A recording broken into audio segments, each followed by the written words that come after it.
Nay, Ano? meron akong challenge sa'yo, Nay. Ano?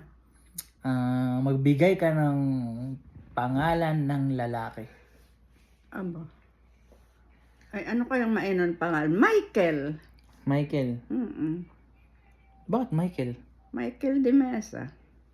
Bakit nga Michael? Ay, nakakilala kong una kong similar sa isip ko yung Michael na yun. Kung sino yung Michael na yun. Bakit di si tatay ang binanggit mo? Oh. Ay, hindi mo sinabing... Oh. Baka kayo meron ng bagong Ano? mahal sa buhay. Kaya ka ganyan. Katanrawan na, ikitimitibok pa.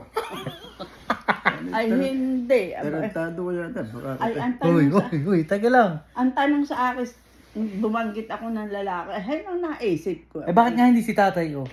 Oh, ay, ano ba isipin ko? Baka kanawarin mo lang, hindi mo naayos. Baka hindi talaga kayo merong Araw-araw ay kasama relasyon. ko eh. Oo. Tigilan mo ng kalokohan mo yan. Uy, ako hindi. Ikaw iyang maraming kalukuhan. Ito eh, kung hindi palagi mo na lang akong ginaganyan. Tapos magmamichael ka naman ngayon. Ano ka? Aba, sino ba? Tarantado ka yata. Aba! Diyos